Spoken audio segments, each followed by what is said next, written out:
Okay, in this video, we are going to be going over Pythagorean theorem, but inside the coordinate plane in this case.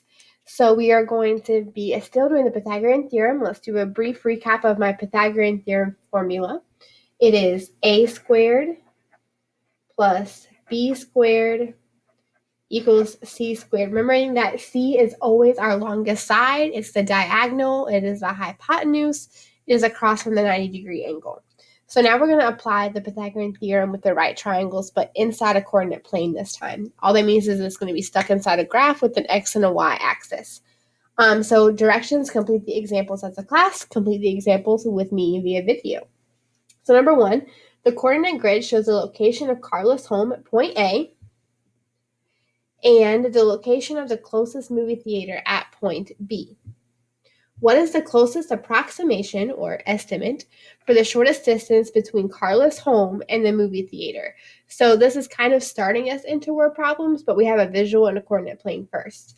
So some of you are probably like, the shortest distance, how is going from here to here the shortest distance? Well, if you think about it, if I was to go up and over, that's going to be taking the long way around versus the shortcut would just be cutting the diagonal. So again, we know it deals with the Pythagorean theorem because we have a right triangle. So let's first identify our sides of this triangle. So here you have the right angle, and always right across from your right angle is the hypotenuse. The longest side, I'm going to label that with a C. Okay, your other sides are your A and B, and they're called your legs. And we're going to count. So the numbers aren't given. We can count the actual units and determine a side length. As you can see, the diagonal cuts the squares into pieces, so we cannot count the diagonal for sure. So we're going to count the rise and the run, if you think about that as slope.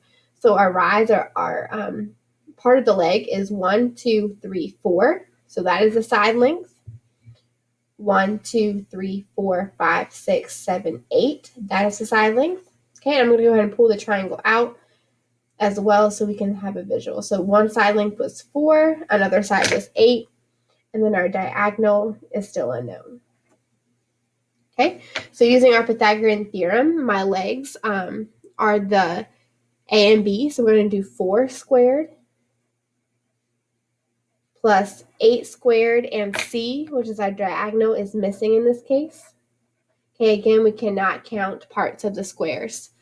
So we are saying that this is missing. We can count the legs because they are full squares. Okay, so if I was to do this, 4 squared, or 4 times 4 is 16. 8 squared, 8 times 8 is 64. And C is still a variable, so equals C squared. We're going to use a calculator to do 16 plus 20. 16 plus 64, and that gives me 80. Okay, now some students got stuck here and said, oh, yay, I found the answer. But please note that that is still equal to C squared. And that takes us back to our square roots unit and our squares and our square root units. And we have the inverse or opposite of squaring something is taking the square root. So we still have one more step to go. We have to take the square root of 80.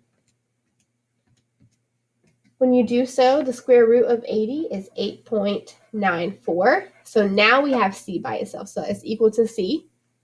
And then we need to round to the nearest 10th place value, or we're going to look at the number 4 and the 100th place to do so. 5 or above, give it a shove. 4 or below. 4 or less, let it rest. That's what you all say. So 4 is 4 or less, so we're going to let the 9 rest. So 8.9 is equal to side C. So the approximate distance between here is 8.9. I'm going to show you how that technically is the shortest distance. Not the shortest side of the triangle, no, but the shortest distance from going from the home to the movie theater. Because if you went over 8 and 4, that would be 12 versus going 8.9. So 8.9 is the longest side of the triangle, yes, but distance-wise, you would have to go 8 and 4, which is why it's called being called the shortest distance. So hopefully that's not too confusing. Okay, on number 2, we're going to take the same concept, but instead just 2 points are given this time. So if we think back to our slope unit, we can draw a triangle, our rise and our run between 2 points by going straight up. So remember, your rise is going straight up, and then your run going straight over. So we're going to form a triangle between 2 points. I'm going to go ahead and make the diagonal red so we can realize that here's a right angle and C is missing again. Okay, and I can for sure count my sides of the triangle. 1, 2, 3, 4. 1, 2, 3. Okay, so it's going to pull out the picture of the triangle so you guys can see it. This side is 4, 3, and then C was missing. Okay, so using the Pythagorean theorem, which was a squared plus b squared is equal to c squared. My legs were a and b. Remember, C is always the longest side, right across from your 90 degree or right angle. Okay, my legs I can interchange, so you can do 3 squared, you can do 4 squared first. Let's just go and do 4 squared plus 3 squared. C always has to be the longest side, always has to be the diagonal, always has to be across from your 90-degree angle. Okay, let's think back to perfect squares or squaring something. That's 4 times 4, which is 16.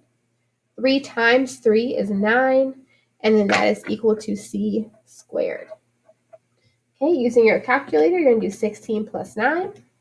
That number comes out to be 25, and that is not the answer yet because 25 is equal to C squared. To find the final answer, I need to take the square root of 25, and that number is 5. So 5 is my distance between the 2 points, or the diagonal between the 2 points.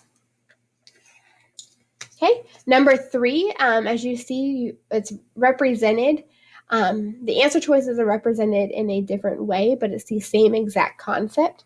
So I am still going to draw a triangle between these 2 points. Let me see if I can zoom in a little bit.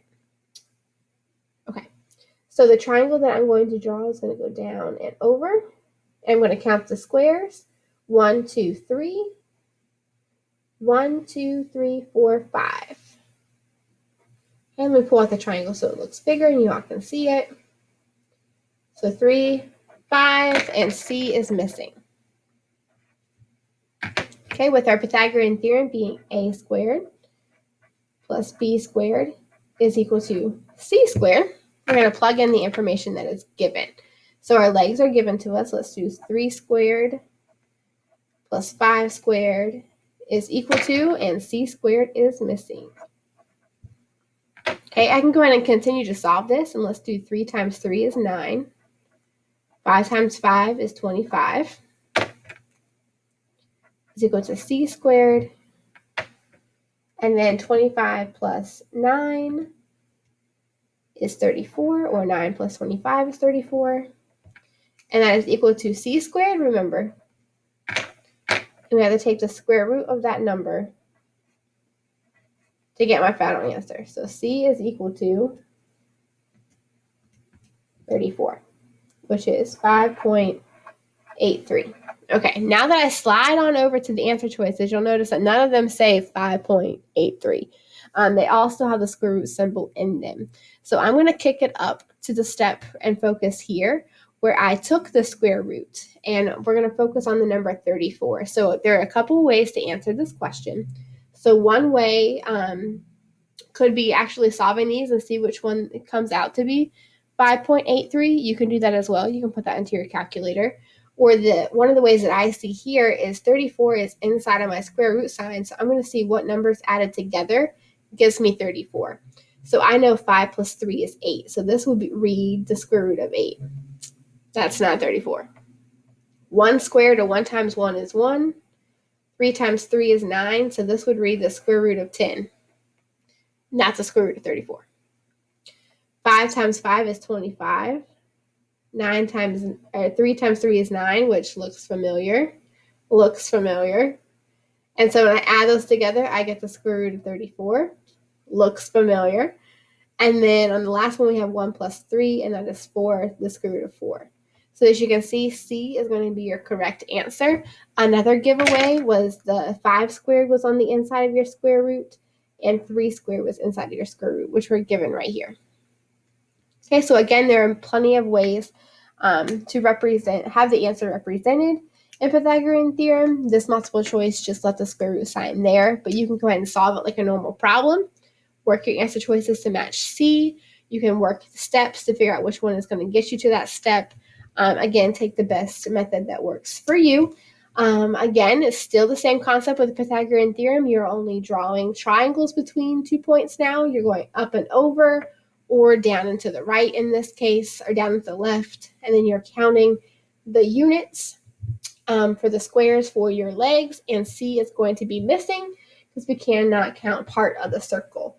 Remember that your Pythagorean theorem is a squared plus b squared equals c squared.